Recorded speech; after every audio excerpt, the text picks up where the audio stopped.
Hi, welcome to Watercolors with Caroline. We are ready to get on with our spring painting in 2023. This series of paintings is going to be called Canada Coast to Coast, and we're going to paint scenes from the West Coast, the East Coast, and everything in between.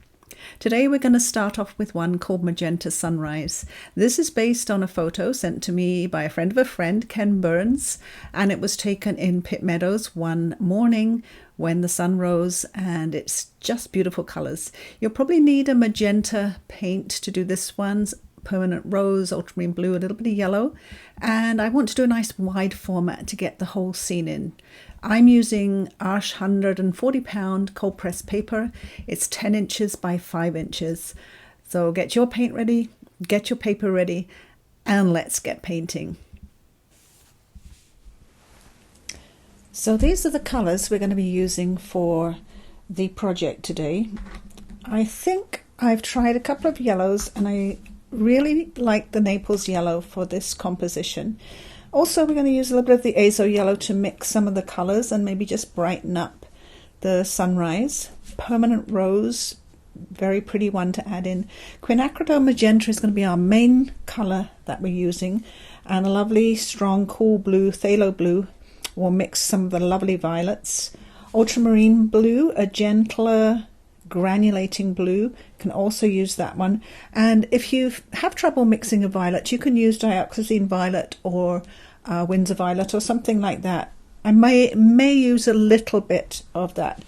And I'll talk about what can you do if you don't have a Quinacridone Magenta, if you don't have a Naples Yellow and you don't want to go out and buy them just for one painting. I will address that in just a minute.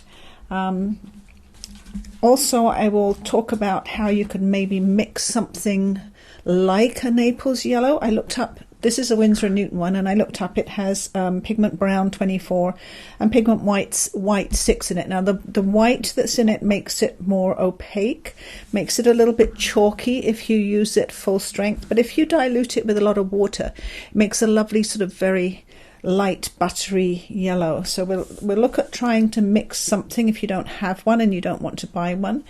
We'll look at what could you use instead of, this is the pure Quinacridone Magenta, double strength and single strength, sort of with a bit of water. And we can use Permanent Rose, which is also exactly the same as Quinacridone Rose. It's the same pigment used for Quinacridone Rose and Permanent Rose.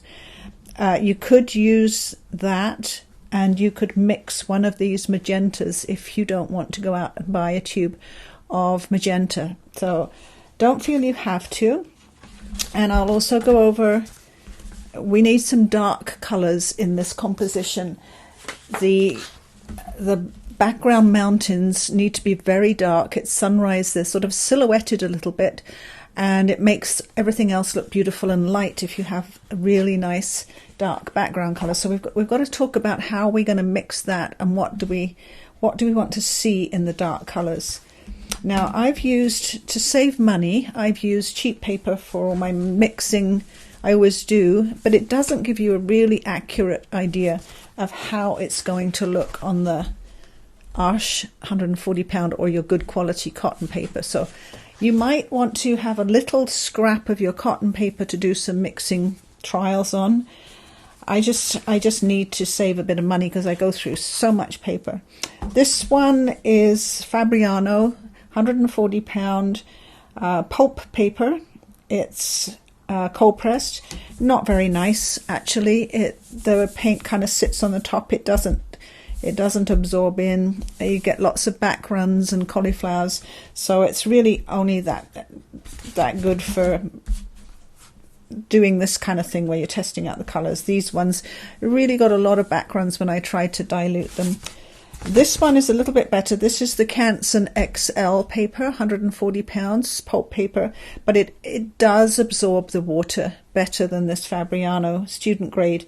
And I have been able to get some quite nice flat washes. When I tried to do a wet wash, again, I got back runs and cauliflowers and things that I don't get that happen on 100% cotton paper, but it's okay for my color charts.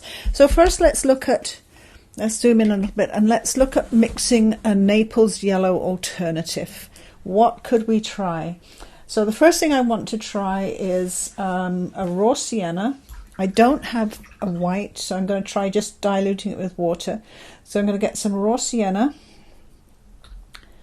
And it's got to be fairly light, this colour. I'm going to get a little bit of lemon with that lemon yellow. A little bit of lemon to brighten it up. And then I'm going to add the tiniest touch of rose. I'm looking for my rose, it's over here. Tiniest touch of rose to just make it a little bit more creamy. And then I'm going to try that. Oops, I'm sorry, I got into my ink there from my pen. That's not a good start. I'm going to try that next to the Naples Yellow. And you can see this paper is has a very odd texture. I don't like the texture. It's very slippery. It doesn't absorb the water well. So I think this would look much, much better on a good cold pressed cotton paper. But it's not a bad comparison if you're just, you're wanting a buttery sort of sunsetty colour. So let's try, I'm going to just get rid of that one for a minute. Let's try burnt sienna, because in the Naples Yellow they use a brown pigment and white. So let's try a burnt, I'm sorry, I'm going to get that under the camera. Of course I'm going really light with the burnt sienna, I don't want it too dark. Burnt sienna, a little bit of lemon yellow, and again a little bit of the rose. Of course we are using rose in the composition, so it's good to go with a colour that's already in your composition. That's going to be a little bit brown. I'm going to just add a little bit more lemon to that. As I put it down I felt it was too brown, so I just added a little bit more lemon. A little bit more. Adding just a little bit more lemon. I want it close to a yellow, but a brownish yellow. And I think that's coming up pretty close to the Naples Yellow without, of course we don't have the white in there, so we're probably going to get a more transparent look. Another one that we could use is yellow ochre. I have a very old Winsor & Newton. I think it's probably a cotton yellow ochre, so it's a little bit dry, but water will wet it up again. So let's take some yellow ochre, and of course I think the cotton yellow ochre actually does have some white in it. Take a little bit of that, a little bit of lemon again, get a bit of yellow going, and of course a little bit of rose again, just to get that touch of warmth in it, and water. And let's try that one. I think all of these are going to be acceptable alternatives if you are stuck for a yellow to use with this composition. And I think you have to add the lemon to it to get it a little bit yellow. And I'm going to add just a little bit more lemon to that. Just here I'm going to add a bit more lemon, because you don't have to have just one yellow as you're putting your wet and wet. You can have a bit of lemon, then add it to your mix, let them blend wet and wet, which they're even attempting to do on this very cheap shiny paper. All of these are quite nice warm yellows that aren't really in your face yellow, because an in your face yellow is the cadmium yellow or the Azo Yellow, and I'll put that over here. See, that's a really bright, in your face, beautiful yellow, but maybe a little bit too strong for this sunrise, which is very kind of delicate. I want to try the burnt sienna again, maybe with a little bit of the, you just keep trying things. If you're not sure how to mix a color, nothing is better than just constantly experimenting with your paints and some cheap paper if you don't want to. Now, I'm not going to put any rose or lemon in this one. I just want to see what it's like with the yellow ochre. Oh, I should have written these down. The yellow ochre and the burnt sienna. Not bad. Probably not bright enough though. It's probably maybe a bit too brown. We go back to this one. So let's add some lemon to that. So no rose in this one, so there's burnt sienna, yellow ochre, and a bit of lemon in this last one. And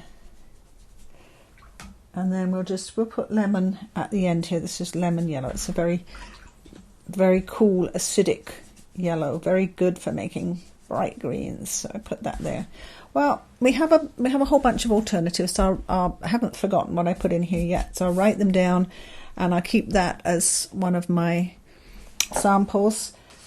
And let's look at how we can mix a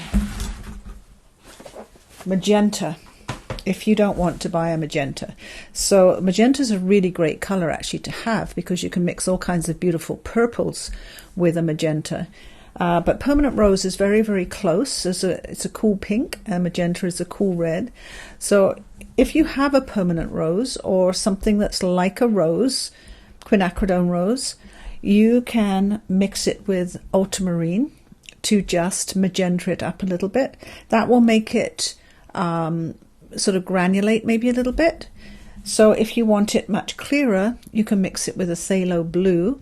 And because this is the cheap Fabriano paper, you're not getting much of anything happening on here.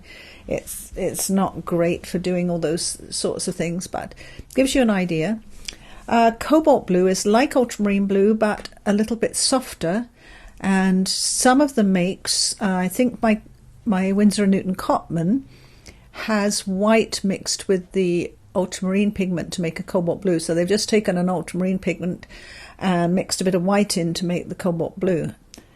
The artist quality's a little bit better than that, but still, it makes a very gentle magenta color, good enough for this painting.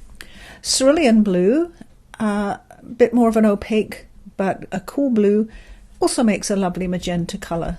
I mean, none of them are bad. Prussian blue, if you say, well, I haven't got any of those other blues, but you may have a Prussian. Again, a little bit of Prussian with your rose makes a magenta, and so does cobalt teal. Now, cobalt teal is one you may not have.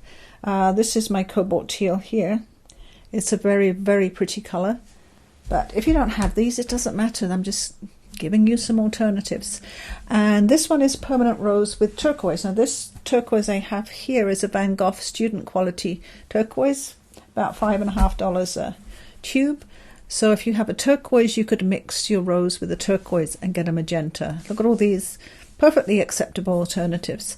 And then I've just done a little bit of mixing with the Naples Yellow with the rose and the Naples Yellow, the magenta and the Naples Yellow, and this is what the Naples Yellow looks like. So these are all sort of colors that we're going to use in our sunset. But we need some dark colors too. So I've done a whole chart of different dark colors that you can use for this. Quinacridone Magenta with Phthalo Blue is going to give you a very, very intense, strong violet. And it won't look like this on cotton paper, but if you've got student quality paper, this is what yours will end up looking like. If you have pulp paper, you'll be a little frustrated at doing some of the mountain washes. This is adding a little bit of yellow to that mix. I mean a little bit, just a tiny bit. And it makes it a little bit more grey and a little bit more brown. There's a bit more yellow added here, and these ones is just adding water. Now, Ultramarine Blue will give you a stronger, more opaque, granulating mix. And I used less water this time because I found this paper was not good with wet washes. And this is just diluted down with water, and you can see the granulation sort of happening here, which is really, really pretty. It's something that you might like to have. Now, this is the magenta, the ultramarine, and the Azo Yellow. Again, to make the browns and the greys. This is a bit more yellow, this is a bit more blue, this is a bit more magenta, and this is a lot more water. And you can see on this paper, they lift really well. On this cheap paper, that's one good thing cheap paper has going for it. And of course, ultramarine blue lifts really well too. But this cheap paper doesn't absorb the water, and it doesn't absorb the paint, and it does lift off incredibly easily if you want to lift, which is always a bonus. And let's try it with the Phthalo Blue and the Quinacridone Magenta, because those are staining colours and they don't usually lift off of anything, but because this paper is so shiny and kind of waxy, it doesn't even really stain with the highly staining colours. So if you want to be able to lift, use this cheap pulp paper. This is the Canson XL. This is nicer than the Fabriano, but still great for lifting. So now I've gone with some darker colours and I've added everything, the magenta, ultramarine, the phthalo blue and the yellow, to make some really dark greys and blacks. And if you add a little bit more yellow, you'll get a dark brown colour. And this one is just permanent rose and ultramarine blue. And of course, because the ultramarine granulates, you got a lot of separation here. And again, you can, with this cheap paper, you can lift the colours back to white on this is Canson XL. This is a great one for lifting this student. And this student paper is not bad, but you can see if you're using a wet wash on the student papers, you don't get a very good coverage, whereas this is my Arches 140 pound paper and this is a wet wash, and you really don't get any back runs and things happening like that. I was encouraging back runs here because I wanted these trees to back run into the mountains to give a softer edge. And if you don't get that softer edge, you can take a wet brush after it's dry, emphasizing after it's dry, and you can soften that edge. But you do often get a bit of a unpleasant watermark doing that. So see, I'm getting a watermark there, and I might want to, if I do that and I don't really like my watermark, this is my throwaway one, my first one. And if you get your first one doesn't work, my first one often doesn't work very well. It's my testing one. I just use it for playing on and figuring stuff out. They're not precious. Don't feel that your paintings are precious, that you can't try again and try a third time and work on them and do stuff on them and do experiments. So I've got that back to kind of a white look on my Arches paper. And I might want to take a little bit of rose paint and I'm going to mix it with a little bit of yellow, and I might want to just put some light rose on those areas that I've just washed back a bit, just to have it a little bit lighter, or even the yellowy colours. I might want to have some of those in the background. And like I say, this is my one for just playing on and seeing what, let's get my Naples Yellow, seeing what I can do with the paint, because this is not my good copy. Of course, the light is not cooperating with that.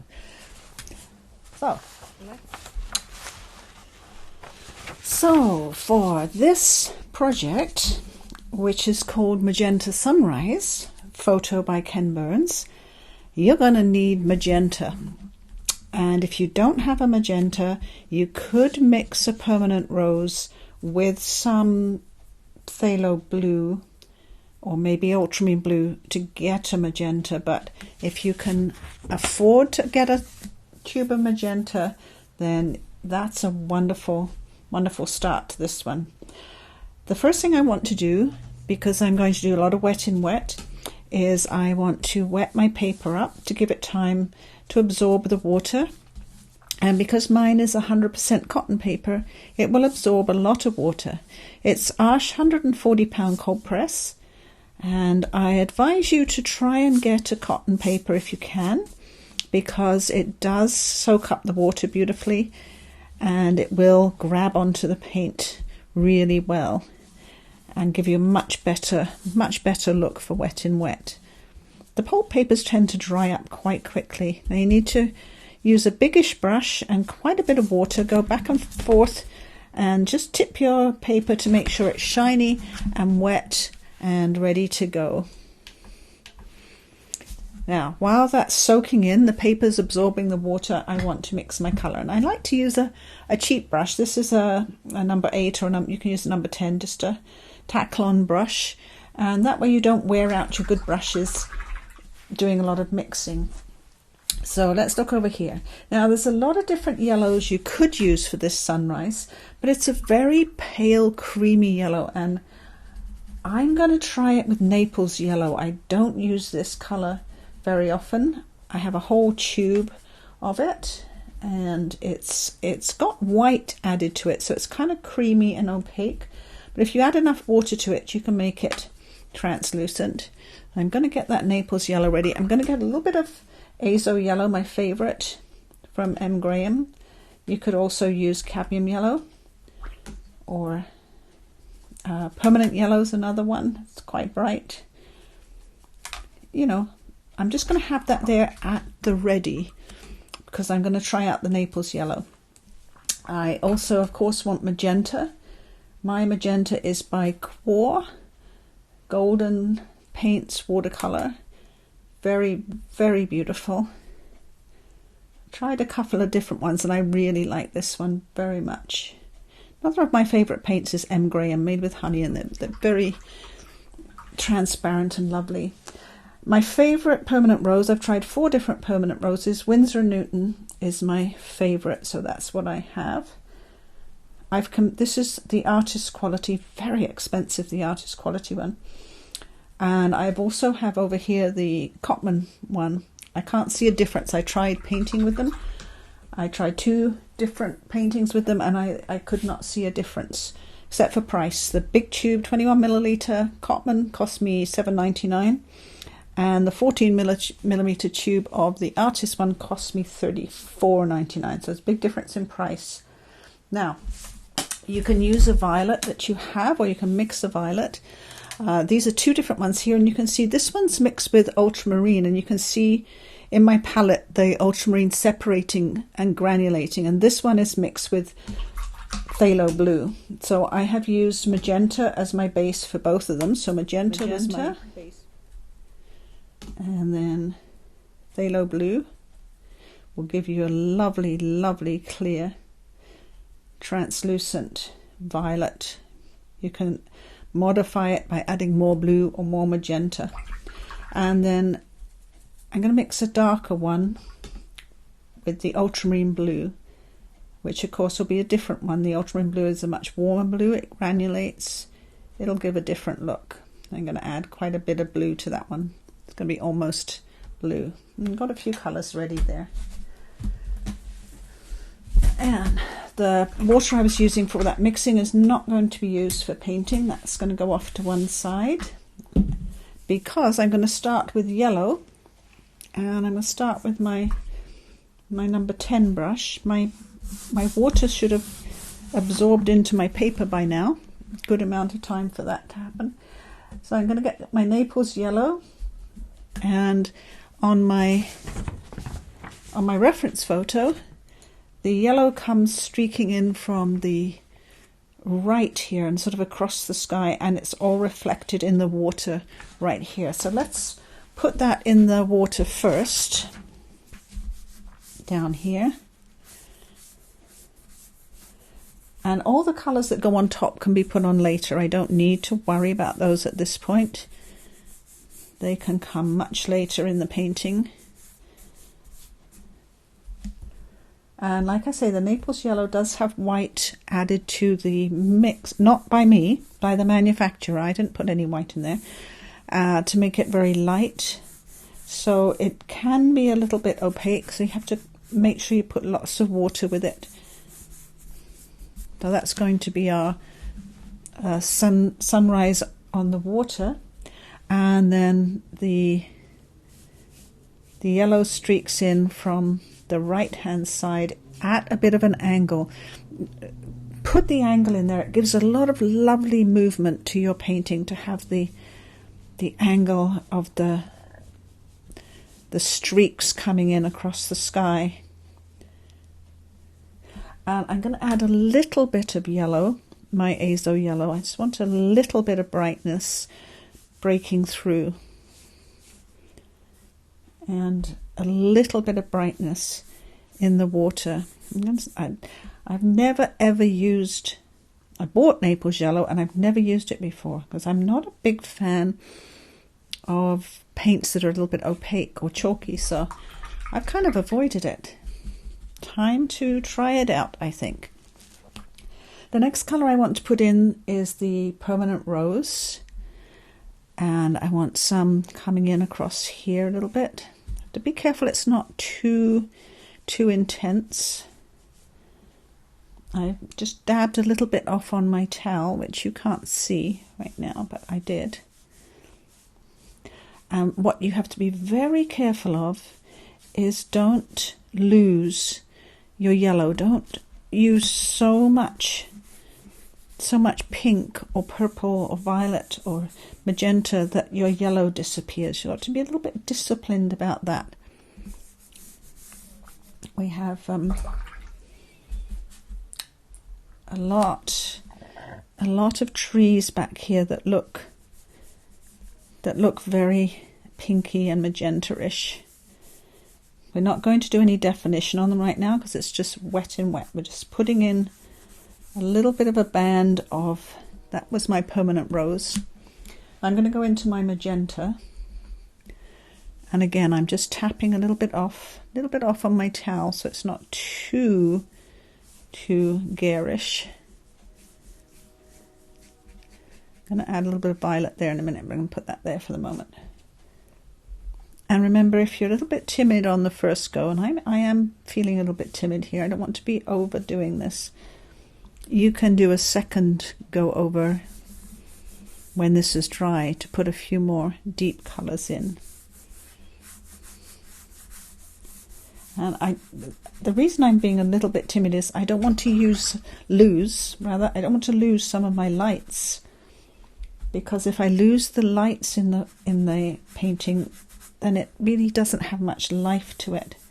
It's all mid-tones and dark and not very interesting. So we've got the yellows, the pinks, the magentas in there. We're going to add a bit more magenta later. And I'm going into my violet mix that I used the magenta mixed with the phthalo blue. And I want some at the corner here, and some clouds, little clouds here. There's a cloud bank coming across here, quite a bit across the middle. And again, if you don't get enough in, we can do it on a second go around. I don't want to put too much in here right now in the landforms, because I can come back later with a lot more to sharpen that up. I think I just want to focus on the sky for now. I've got the ultramarine mix, which remember will granulate a lot more than the other one, and I've made it a bit more blue than the other mix. I'm going to come in with a little bit of that. I'm just using the very tip of my number 10 brush, so I don't get too much paint on. And if you want to, you can always switch to a smaller brush if this is getting too much paint for you. And I have a cloth right in front of me, and I'm dabbing a little bit of the paint off onto the cloth so it's not too strong. And I'm now getting to a point where I just put a little bit of reflection here. I'm getting to a point where I just want to leave it for a bit to settle in and see how that's going to look. There's no way you can ever get it exactly the same twice, or you can't get it exactly the same as the photo. You're not going to get it exactly the same as mine. What I do want to do is, there are some mountains back here that have very light snow on the top. And I've got my Kleenex, nice dry Kleenex, and I do want to get my paint off of there. Too much right there, and off the tape edge. You want to be careful of your tape edges, because if the paint or water runs back into your painting, you can get a bloom. It's called a cauliflower, so let's get that out of there. What I do have on the right hand side, which I really don't like, is a little white spot where I didn't get paint there. I've got my Naples Yellow, and I'm just swooping in with a little bit of Naples Yellow to try and fill in that spot that I don't like. A little bit more Naples Yellow. Really want to have some Naples Yellow against these very dark mountains down here. So just as my paper's drying up quite a bit and I can control everything, I'm just putting a little bit in down there. And now's the time to leave it alone and just let my water and my paper do the work and absorb the paint, let it spread out a little bit, and then I'll come back to it and put a lot more dark paint and a lot more detail in there. So you do the same, don't overwork it, give yourself a break and go away, and don't watch it while it does its thing, because you'll be tempted to fiddle and you'll be tempted to help it. So go away and don't look at it. I'll be back with you soon. So, for these background mountains back here, we want a mix that is mostly ultramarine blue with a little bit of magenta in it, because they are lighter than these mountains in the middle here. We are also going to paint very carefully to leave these little bits of snow. And I know that's going to be a little bit difficult. You might want to switch to a number 1, number 2 brush to be very careful with these. Luckily they're small mountains, so we can work quite slowly on them. And the same with these mountains over here.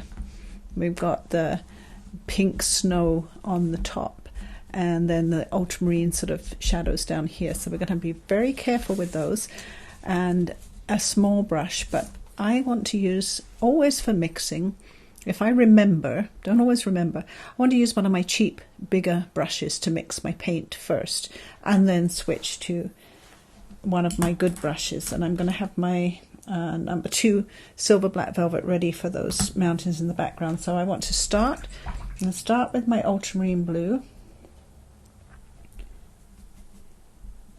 And I want to make enough mix that I've got plenty to do this, and I can use the mix to mix the darker one in a minute. I can add a bit more blue, a bit of yellow, a bit more magenta, and get that darker when I've done the background one. So let's put the blue down first, clean my brush and get a little bit.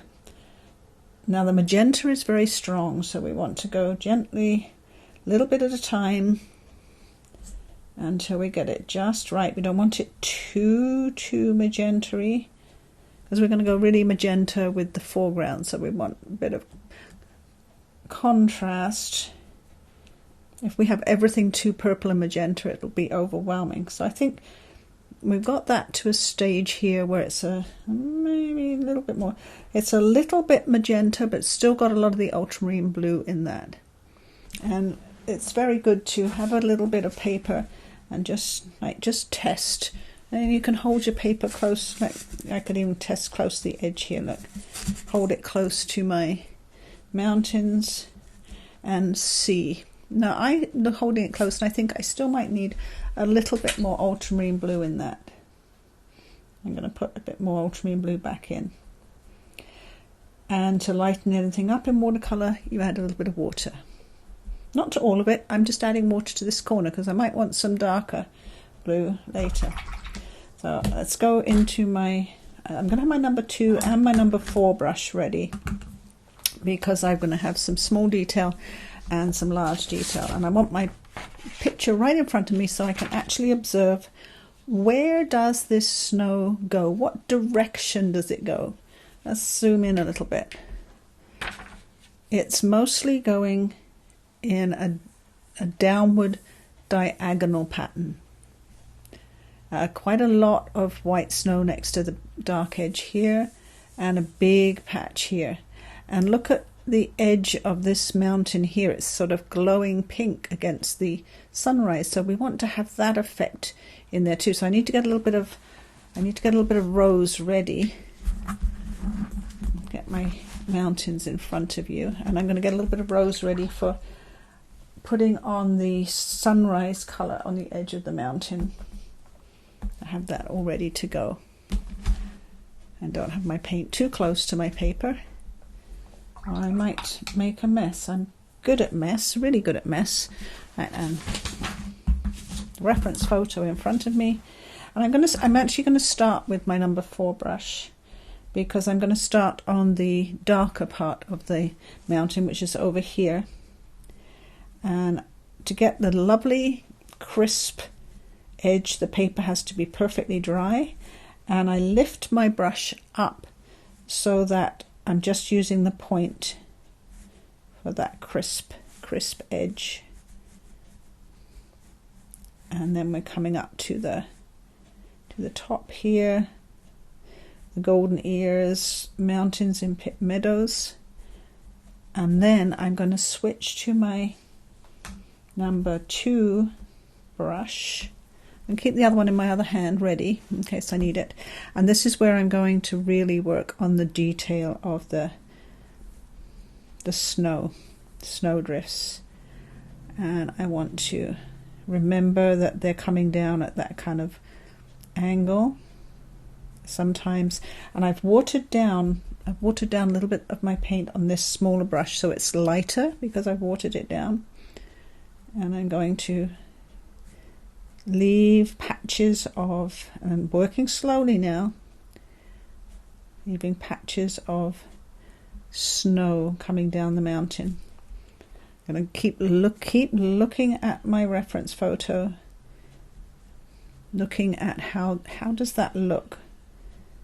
They're not just stripes. There are some little shapes in there in places. Sometimes you have a great big area of snow, and sometimes it's very stripy or very dotty. So try and have that variation happening. Sometimes it's much darker in the shadows. There's no need to go fast. As long as you stop your paint lines in the snow pattern, so that any lines that happen in your painting, they're just part of the snowdrift. You can go with a dry brush, and I have a towel right here, and I like tap a little bit of paint off on my towel, and that will give me a dry brush. Then if I drag my dry brush down the mountain, I can get again that kind of look where there may be a little bit of snow. So you can really go slow with this. Don't rush it. Keep putting your eye up onto your reference photo and having a look. Have a look what's going on in that photo. What can you see?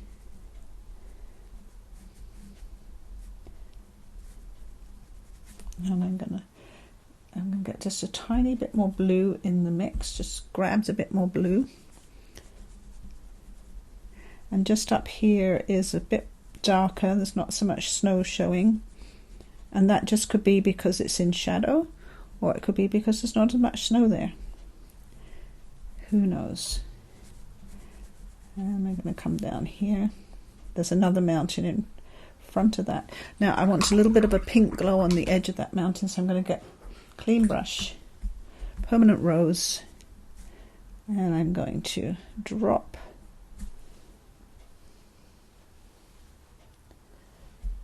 and if you're dropping colour into wet colour, you want to make sure the colour you're dropping in is not too wet. It's less wet. I'm just dropping a little bit of rose on the edge there, and here I'm just going to let that blend in with the blue that's there. Maybe encourage it a little bit with my brush, just a tiny bit.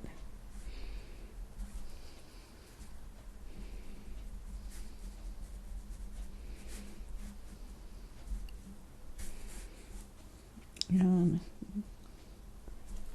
don't want to do too much, because if you do too much you will get a lot of streaks happening. I have a little bit of a place here where there's too much too much snow showing, so I just want to shade that up a little bit. And then I got to stop fiddling with that one and go to the next one. Now this side is wet, but we want some light snow along that edge, so we're not going to paint right there. We're going to start up the top of the next mountain and paint from the top down so that we're not touching that rose I just put on there. And again, as you're coming down, I'm just tapping my brush off on the towel, coming down and keeping it nice and light, because these are in the background and we are going to get much darker with the foreground paint.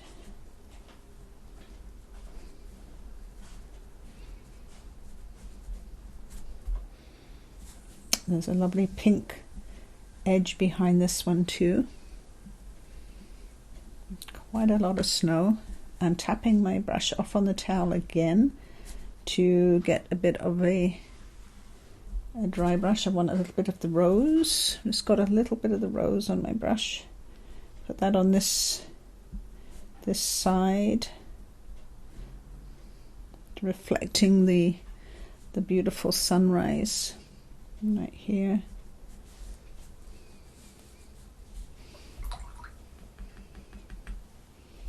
It all looks a bit bitty when you first put it on, but when everything else is on the painting, that won't be noticeable. And we definitely don't want these background mountains too dark, because we've got to go darker with the next one. So we've got to keep it a little bit lighter.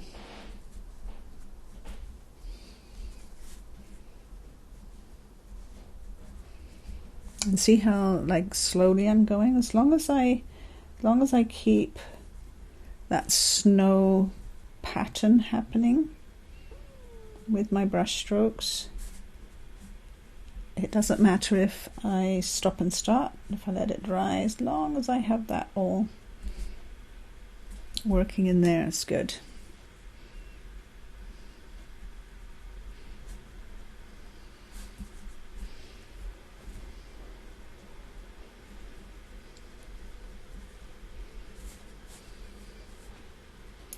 The top here is a little bit darker, so I can go a little bit darker up there. Pull it down into the snow. And then as we come across here, it's a little bit darker again, so I'm going to add a little bit more ultramarine blue to that. And I'm debating whether to switch to my number 4 brush. I think I might, to get a more even. Gotta mix a little bit more paint. Maybe going a little bit more magenta-y. Want a little bit more even wash, so I've got a slightly bigger brush. That'll get my wash more even. My paints are in the way. I'll take this across here.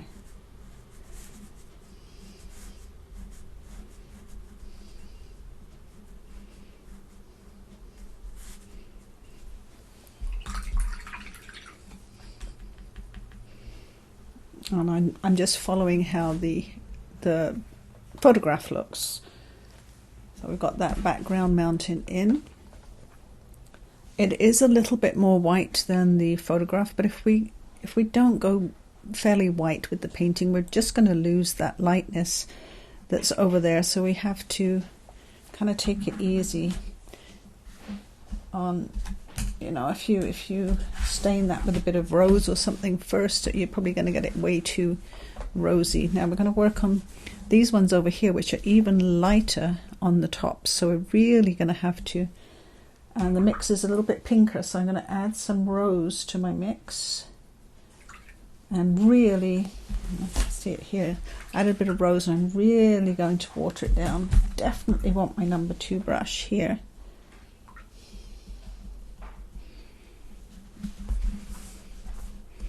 And I'm going to start right over on this side.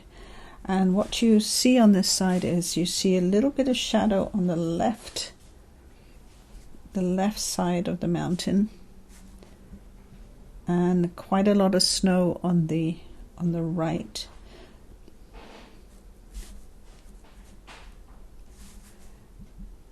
And what I should have left, the thing is, when you're putting your first wash on for the sky, you forget what's coming next. I do. I did this twice already, and I already forgot that I should have had it really quite light behind here, and I shouldn't have let my sky come down into my snow, which means that now I have to do a bit of outlining to actually get those mountains to show up over here.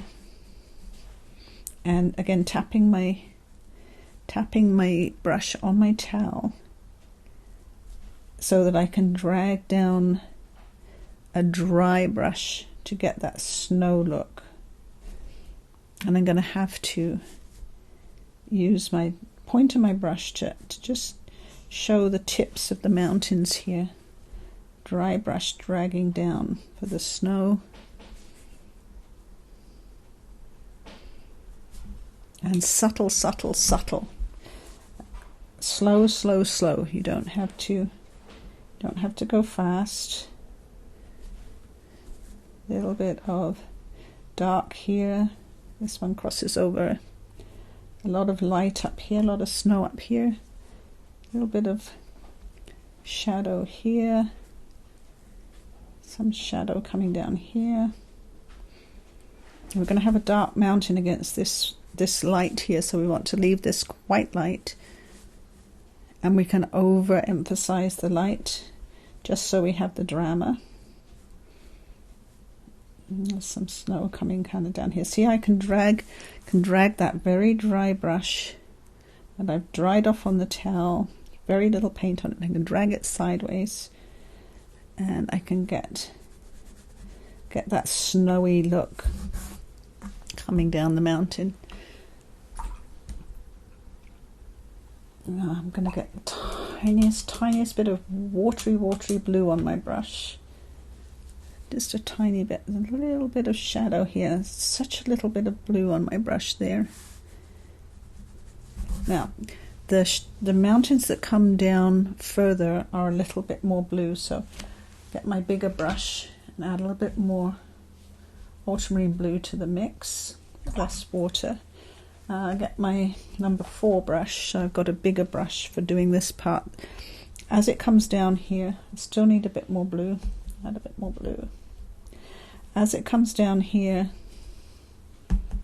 you don't see the snow, you just see blue shadow.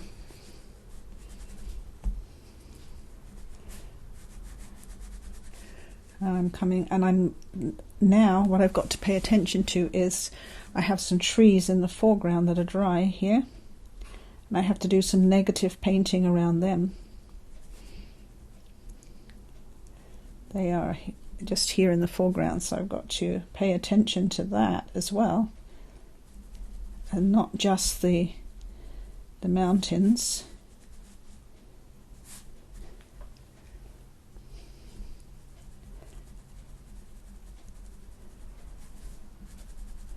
And come up to the edge of this darker one. And like I say, most of the time you work light to dark, so you'd put all of the light areas in first and then start adding the dark areas, but this way is just much easier for this painting. Even doing this negative painting into these trees in the foreground is easier than putting them on first.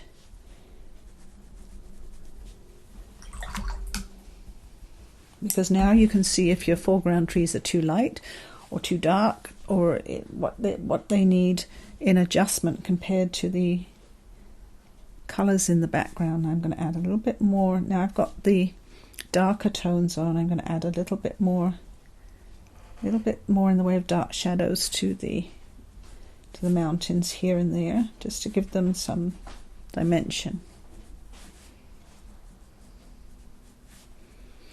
And then I have to stop fiddling with them, because there's nothing worse than continually fiddling with something that's supposed to be in the background and not the main part of your painting.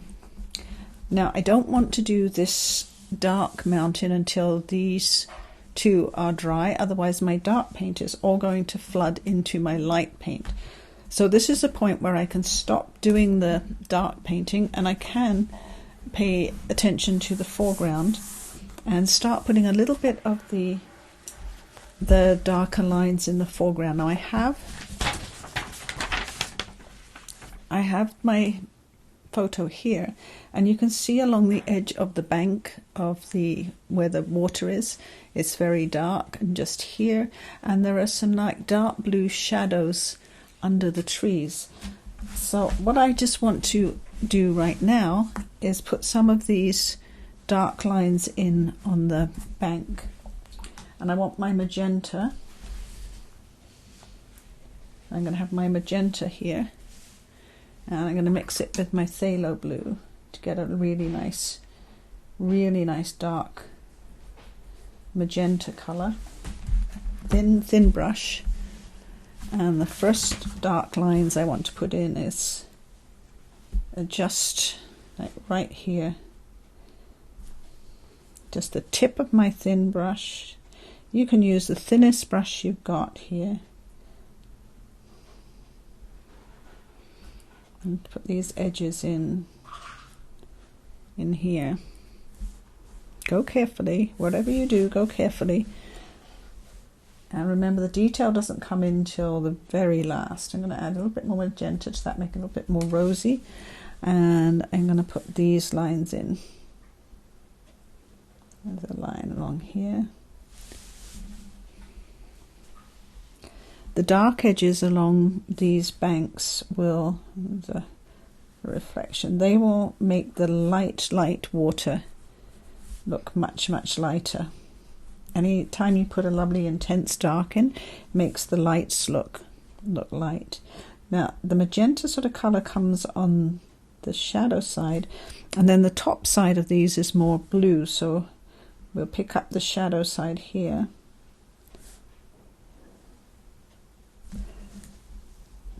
And there are some like grasses on the riverbanks, so we don't want to go right through them with the line. We're going to sort of break it up a little bit. We'll come back and do those grasses after we've broken up the line here with a dark color, and just make sure we get that riverbank nice and dark. It's just going to pull this. I'm going to take that. I'm trying to get the camera to zoom back and it doesn't want to. Great. Oh, there you go. Sometimes it just doesn't want to cooperate. I've got those dark lines in. And of course there's lots of things in the foreground here. There's all kinds of like bushes and branches. Those are the last final details that you do, really the last thing that you do when the painting's almost finished. So I don't want to put those in at this point. What I could do with my bigger brush, I'm going to pick my number 6 brush up. I'm going to get some rose paint. And I want to put a little bit, there's a sort of grassy bank here. I want to just put a bit more rose on that grassy bank. And wet in wet, I'm going to get a little bit of the ultramarine blue colour from the mountains and dilute it down. Diluted it. And I'm just going to put that on there wet in wet, just to make that stand out against the light, very light reflective river that's there. And there's some like grasses here. So let's get this is our magenta with ultramarine, no, this is magenta, sorry, with phthalo blue. And I'm going to add some rose to that to rose it right up, make it pinker. And I'm going to add tiny bit of yellow to that to make it a little bit more orangey. Just a tiny bit of yellow. There, it's a bit more orangey. And the number 2 brush again. And I want to put in the... I'm doing all of this because I want the background to dry, and I need something to do when I'm waiting for that to happen. I don't want to stop and go away too often, or I will never get this video finished, or you won't get your painting finished. So it's a little bit of back and forth. Now I'll put the reflections in when I've got the tops in, like clumps of grasses. Again, I'm looking at the reference photo, but I'm not always going to be 100% exact copy of it. I'm looking at how the grasses kind of grow, how they reflect, what's happening with them, and doing a general rendition of that.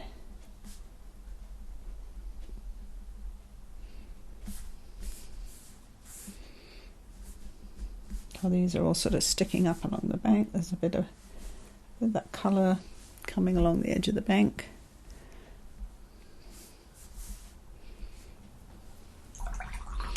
Now, same colour.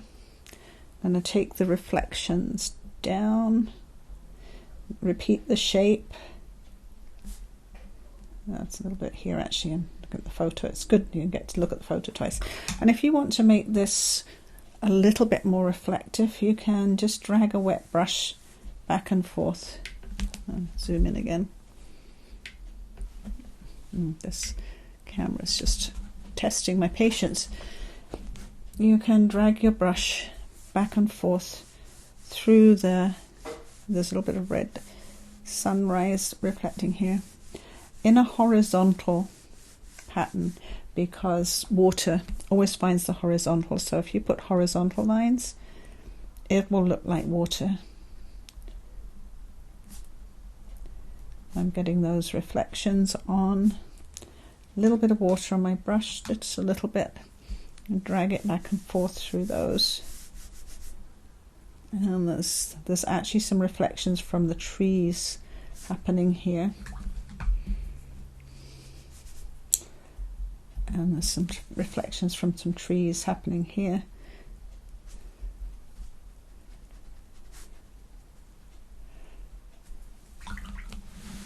Move your paper over, Caroline. And then I drag my brush back and forth through those to get them to look like a water reflection. And while I have this colour on my brush, there are also some grasses and reeds over here. I'm going to put those on. I want to add a little bit more of the Azo Yellow to that mix, because over here the sun is shining on these more, and I'm making them more of an orangey pinky brown colour.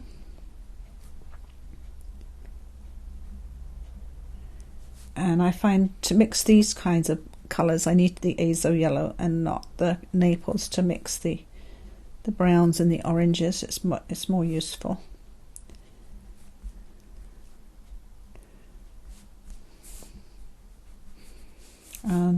There are also a little bit of the ultramarine mix, and underneath these grasses here, and I'm going to have to put more reflections in a minute, but underneath there are some sort of ultramarine reflections as well. And under here, now I don't want to put too many of the ultramarine reflections in, because I want to get some of the darker trees in so I can judge. Again, it's all a matter of judging the value of your colours, and if you don't have some of the other colours in there, you can't judge the value that you need to go to, and you can either go too dark or too light. It's not a problem going too light, because you can add more later, but if you go too dark, it's very difficult. You can maybe lift some off, but sometimes that just doesn't work. So I'm making one of those browny orangey colours with the Azo Yellow, Ultramarine Blue, and the Magenta, one of those darker colours that we mixed. I tend to stick to Ultramarine Blue a lot because it's easy to lift. If you make a mistake, if you need to lift some colour off, Ultramarine Blue is better at that than Phthalo Blue. I just wanted to put a little bit of dark behind those grasses there. Wash my brush, and it's come down a little bit, so I'm just going to push the paint back up. There's quite a dark shadow back here. I just took a bit of Ultramarine Blue to put that in. And actually here, reflecting down here, something from the trees or the mountains. It's hard to say what, but something is definitely reflecting down here from the background, so we'll put that in as well. Again, wet brush, and just wet that in a little bit with a wet brush so it's not too stark. That's a magenta. I've got a little bit of very watery magenta on my brush, and I'm just pulling some of those reflections in with the watery magenta. It's funny, when you look at a picture you don't see hardly any of this on first glance, but the closer you look at it, the more of this you see. Now, remember what I said, once you've done the foreground, you often smush it with your wrist as you go back to the background, so that's something you have to be very, very careful with as we go back to do these darker mountains in the background. And we want to get, I'm going to get my big brush again and get a really dark mix for these. So I have a whole mix here of Ultramarine Blue, Magenta, Phthalo Blue, a little bit of yellow. So let's do that again. Let's get the Ultramarine Blue. These are all really intense colors. The Magenta, this is the Phthalo Blue coming in. Now the Ultramarine Blue granulates, the Phthalo Blue doesn't. And you have to be a little bit aware when you mix a lot of colors together. You can get mud, because the more colors you mix together, the more likely you are to get mud. So it's good to stick with the Magenta is pretty transparent. The Phthalo Blue is pretty transparent. The Ultramarine Blue not as much, but not too bad. And the reason I use Azo Yellow is because it's a pretty transparent yellow. And what putting that in does is it greens it up a little bit, grays it up a little bit, and darkens it up a little bit. So I go back and forth until I get a reasonably dark mix.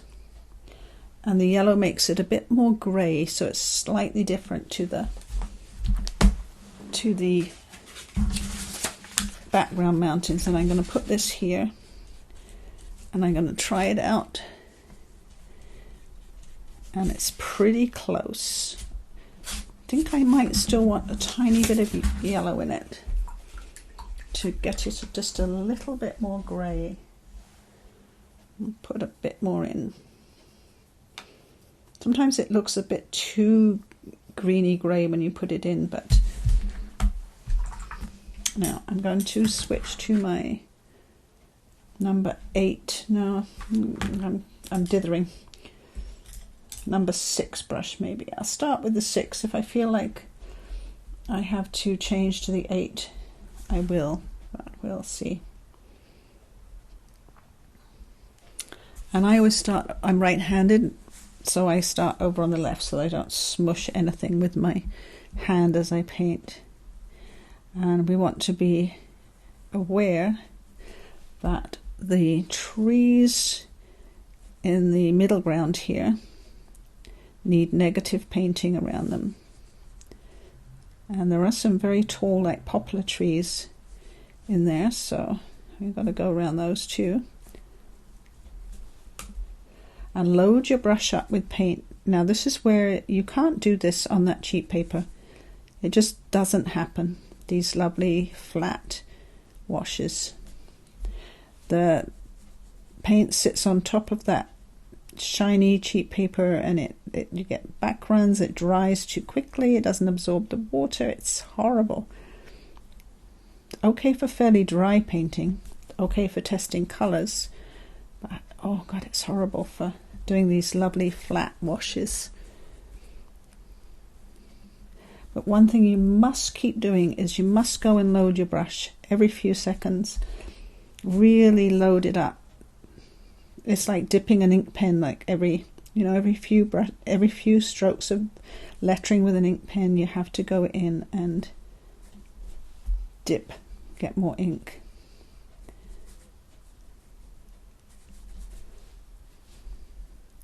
You use the very tip of the brush to get a lovely sharp line against the edge of the mountains.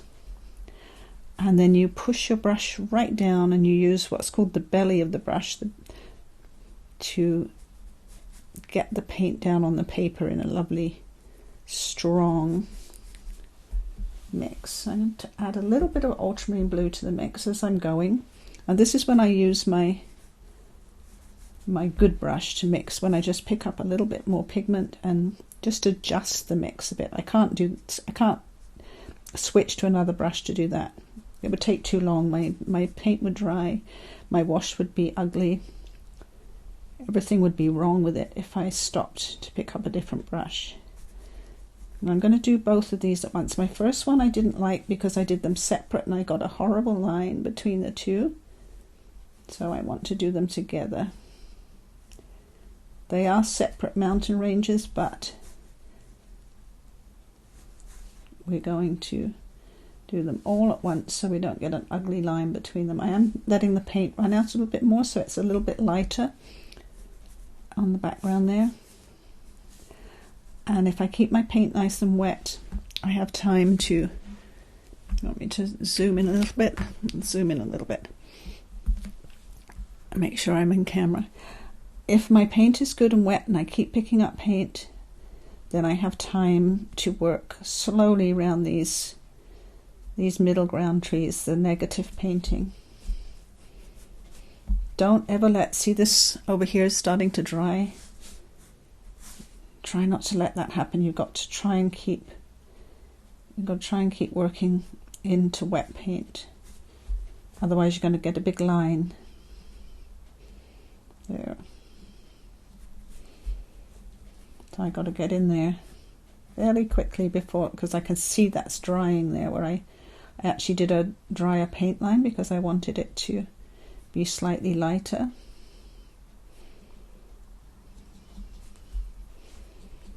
I'm really just, I haven't got time to look over at my reference photo right now. I'm totally concentrating on what I'm doing, so I'm kind of going by memory of what this tree line looks like. And I am getting a dry line against a wet line here, which is not a good thing to have. Now I'm going to look up at my reference photo because I know there's a little bit of a dip in the tree line here. I've got time to look up now.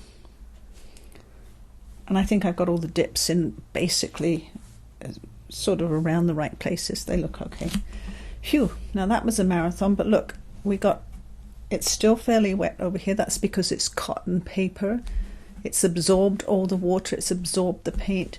Where I did a really dry line here, I've got a wet against dry line happening, but it's fine because it is actually in the photo one mountain range behind another. And what we often have in these British Columbia mountains is we have a tree line along a mountain range, and you can actually see the tips of the trees. So anybody looking at this picture will assume that this is a tree line along here. Whether it is or whether it isn't, doesn't matter. in the real shadow part of the mountains here, I've got it nice and dark. Now remember, this color was made with Ultramarine Blue, Phthalo Blue, Magenta, and a little bit of Azo Yellow.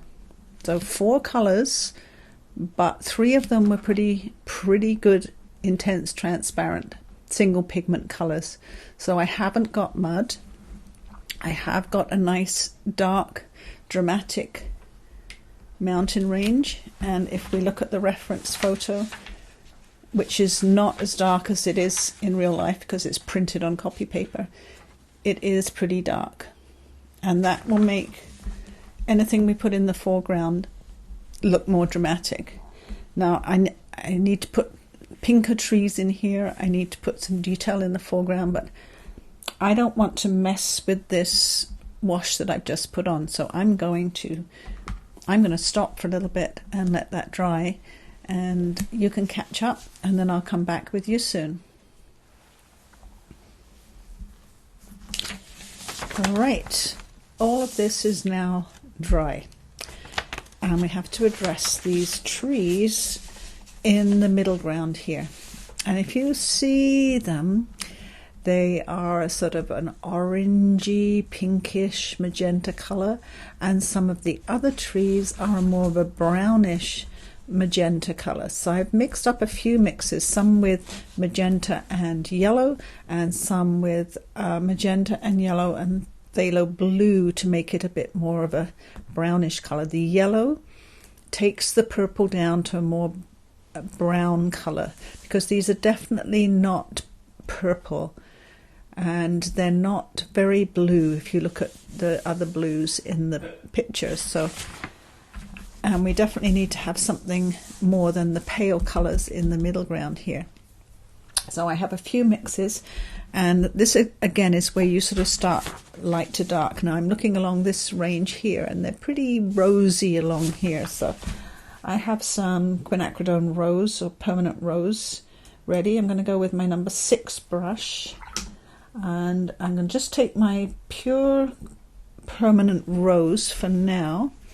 And there's this sort of big bank of trees along here, and we don't want to fiddle too much with detail in these trees. It's a small painting, and it's a watercolor, and I don't really go for hyper-realism. I just go for fairly close to the realistic colors, and then, you know, a little bit of just more watercolor look, impressionistic sort of a look. I'm just using a wet brush to, you know, get a bit of a soft edge on those so that I don't have any hard edges happening. I've got that color in, and I also have a more brownish mix here. That's the magenta, the phthalo blue, and a little bit of the Azo Yellow. And while that color is still wet, I'm going to put a little bit of that in the foreground so that we get a little bit of a wet in wet blending happening with some of those trees. And some of them are nice and pink, and then some of them are the more browny color. And I have another mix over here. It's got a little bit of ultramarine in it. What we have to do is we come to the bottom of the tree. I put a little bit more ultramarine in this mix as I came to the bottom of this tree. You can actually just bring the little tree trunk down, and that then makes them read as trees rather than blobs in the distance. A few little, and they don't have big thick tree trunks, by the way. They're very, if you look at the tree trunks in the photo reference, Ken's photo, they're just little thin, you know, you can see little thin tree trunks in the distance. I just picked up a little bit more of the mix that has ultramarine in the mix, and it's flooding a little bit too much into the rose for my liking, but I'm going to do a little bit of just sucking that back with a thirsty brush here and there. Just here and there. And as I work my way along here, the rose is going to be less and less wet, so I'll get less and less of that happening, and that will be fine. And I don't really mind. Like I said, it's kind of like just an impressionistic look. I want to get some magenta that's just magenta. I'm sorry you can't always see me pick up the paint, because quite often that just takes so long that the other paint gets too dry by the time I've picked up the palette and done that. But I'm trying to tell you what I'm doing. I'm just picking up a bit of magenta and flooding that back in, and picking up some of those white spots that go up into the negative painting.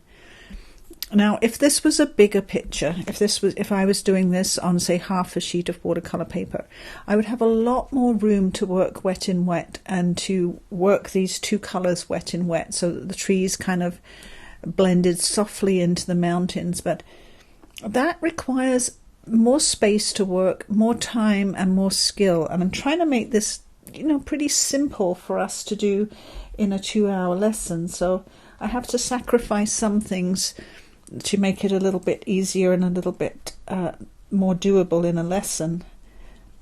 So I'm just adding little sort of darker areas to the trees, because there's like trees right way back and trees a little further forward, and we're just trying to indicate those with a few different washes and a few tree trunks.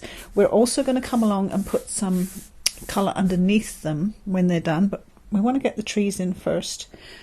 There is a quite a dark browny tree here,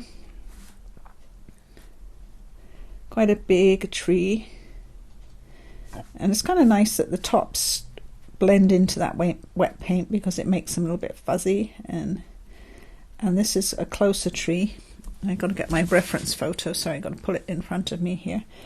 There's quite a few. I'm going to add a little bit of ultramarine blue to that mix, just to darken it up a little bit, purple it up a little bit, because there are some bigger trees here, darker trees rather.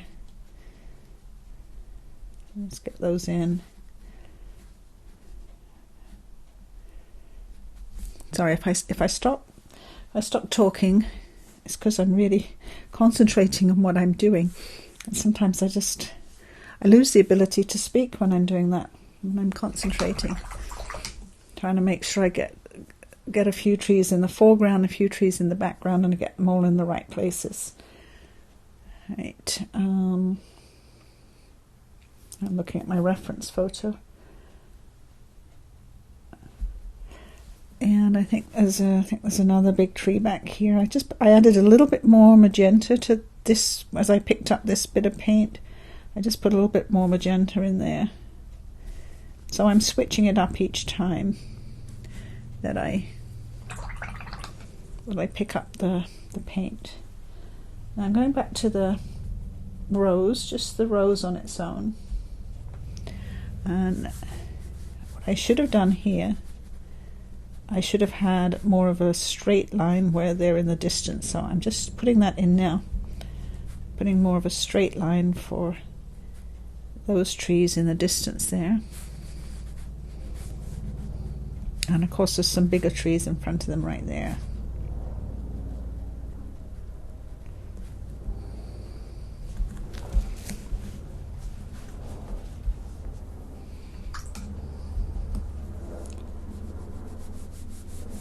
And if I've gone over a little bit like that, I'm taking a wet brush and I'm just going side to side, because the shadows are very horizontal under these trees.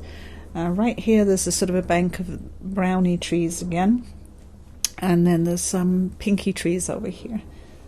I'll get some magenta and rose, mix the magenta and the rose together, and the trees back here are very much like on a straight horizon line, so let's put that in first.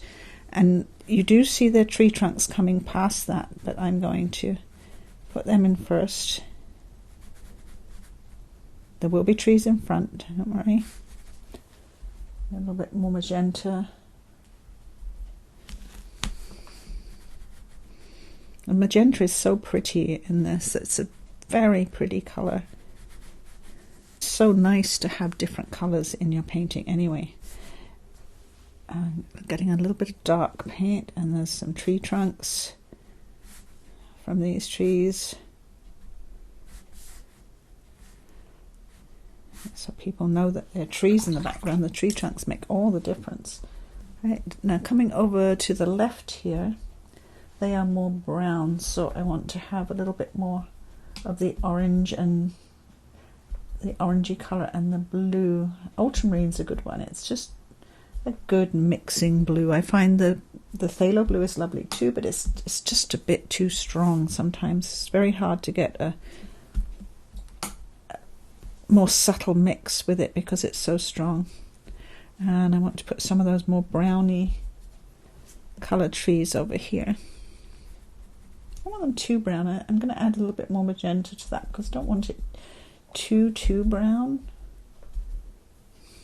And it's a delicate balance between the magenta and the brown and the violet. And they come down into this grassy area here.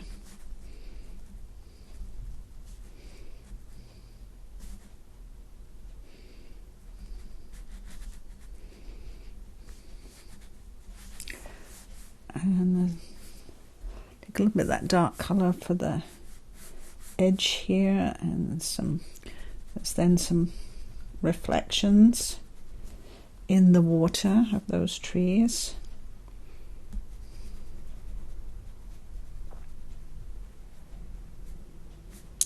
We want to get those in before we forget. There's a reflection of another one back there. A little bit more pink in the mix.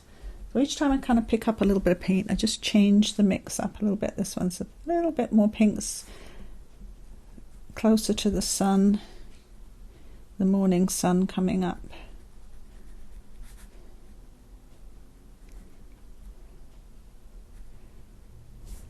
And it's reflected a little bit, and so is this one here reflected a little bit. One of these ones back here. Well, actually, I'm going to put that one in a moment. And some reflections here. It's all a bit just this and that, and a bit here and a bit there, and it's, as you put these lines in, kind of adds to the composition.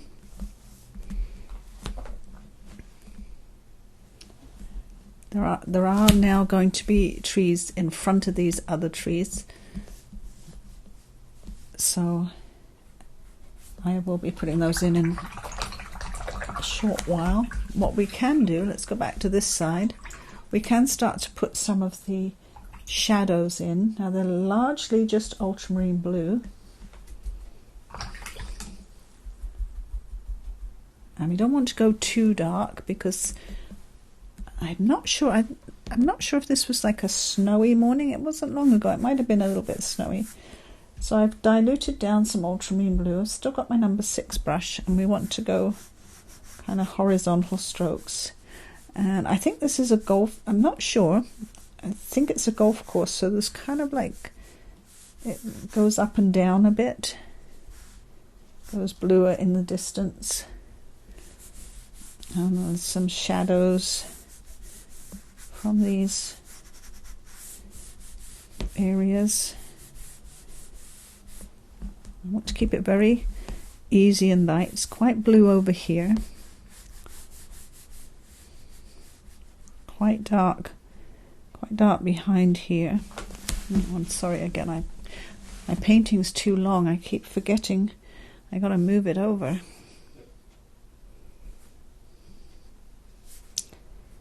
It's pretty dark over here, but you can still see in the distance, you can still see the light horizon in the distance. So don't, well, the temptation is often to just keep on going with this, and then before you know it, you've lost all of your light areas if you just keep on going. I've diluted the blue down again because this part sticking out here is darker than the water it's next to, and it will make the water look a bit darker if we get the shadows on here. I'm going to bring this over again and get shadows just here too. And keep the water nice and light, so it really looks light against all these shaded areas of ground. A little bit here.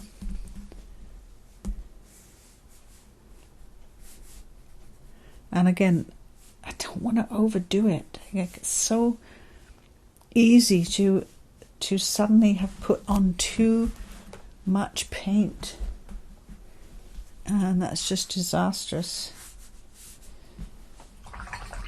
So I'm going to pull back a bit because I keep having to go back and forth with this, and I'm feeling even now this area is a bit too dark.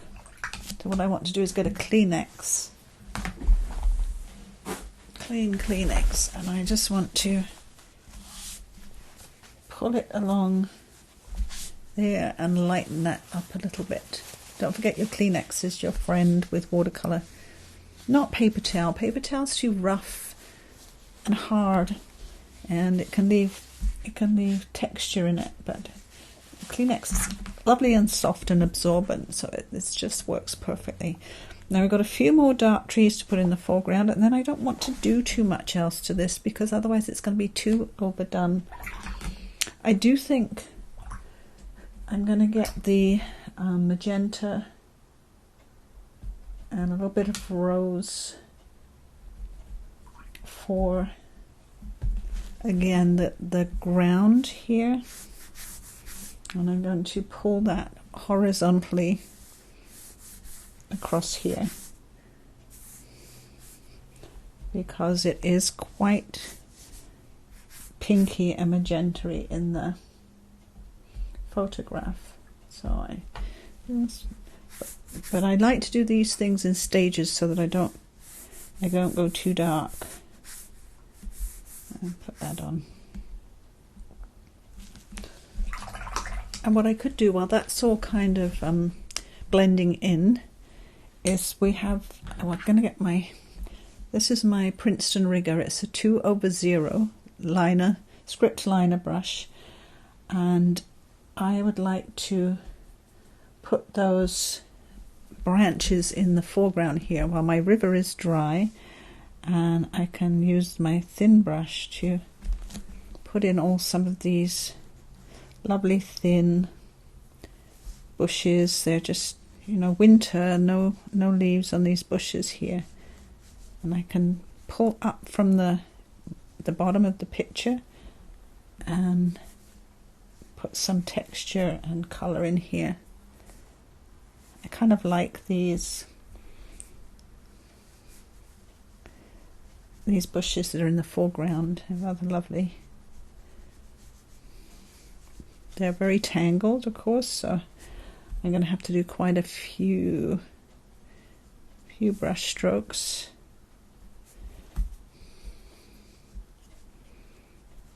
And this is my magenta with Ultramarine Blue mix and a little bit of yellow, so it's a little bit browned up.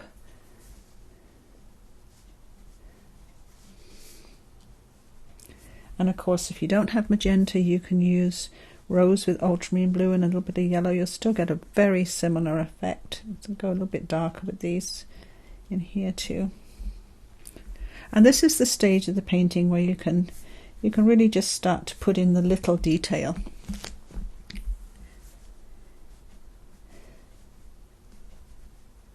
Which is not something you want to do at the beginning of the painting. Beginning is all big shapes.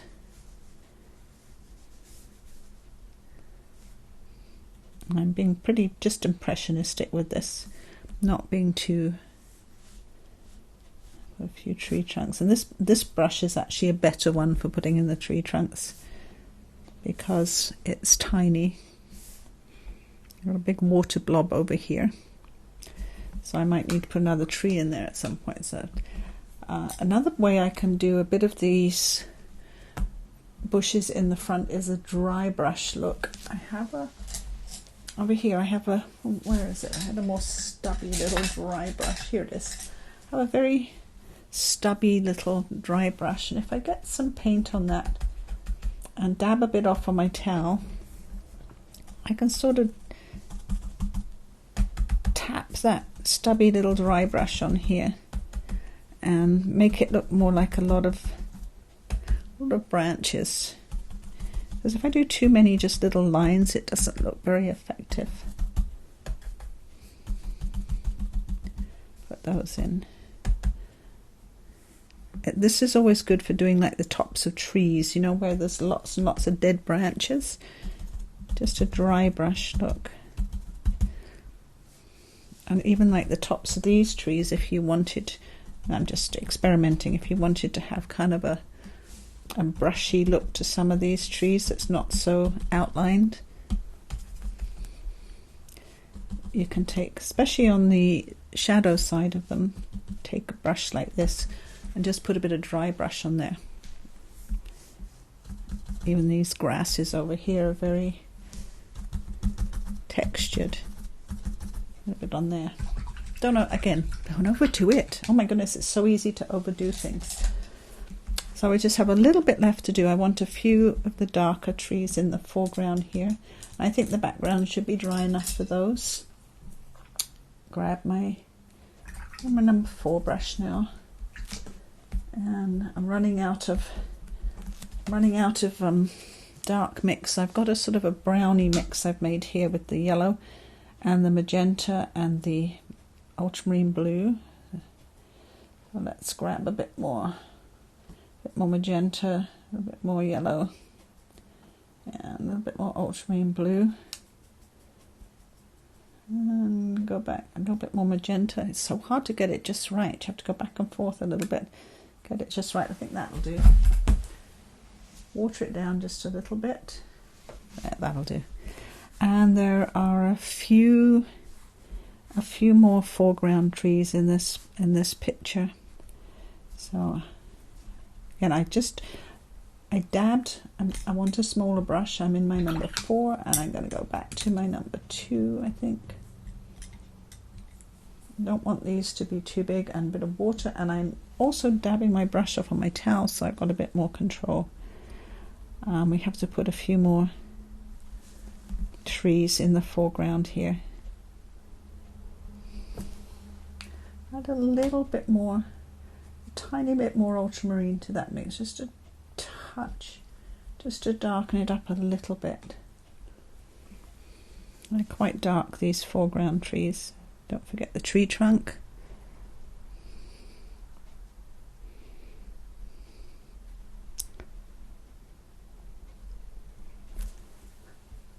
And holding my breath again. Sometimes I forget to breathe even. I certainly forget to talk.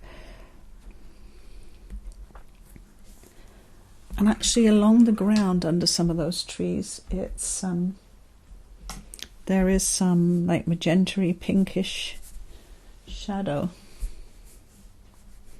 I'm going to put that in. Oh, there's another tree there. Got the tree trunk. Let's go back to the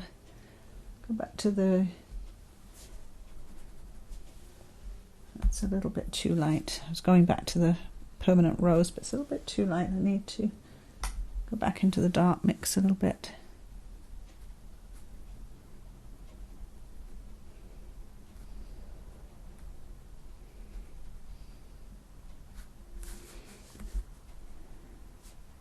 I'm coming over here. That's kind of lose track a little. Oh, that's way too wet to work into. So again, you have to be a little bit careful if your washes are still a little bit too wet. That's a little bit too wet to work into as well. That's okay. We'll put a tree in there and we'll figure it out later. I'll dab this tree up.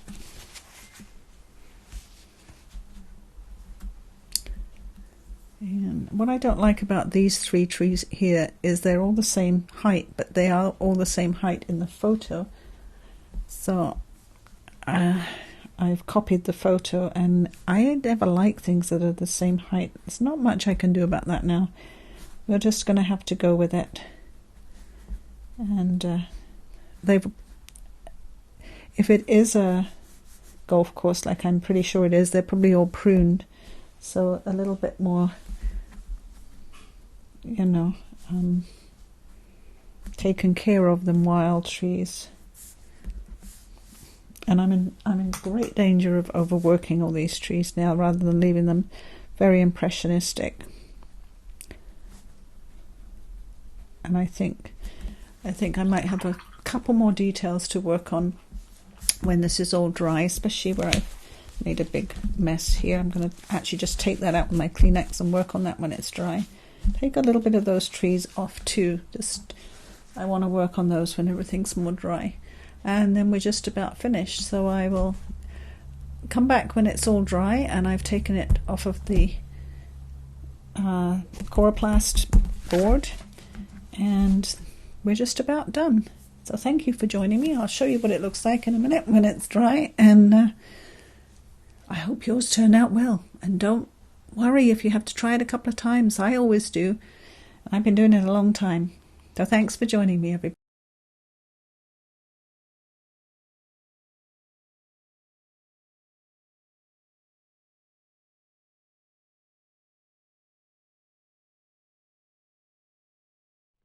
Well, thank you for joining me today. I hope you really enjoyed painting your sunrise and it turned out really well. If you didn't, just try it again. You're just meant to be having fun here. Thanks for joining me. Bye for now.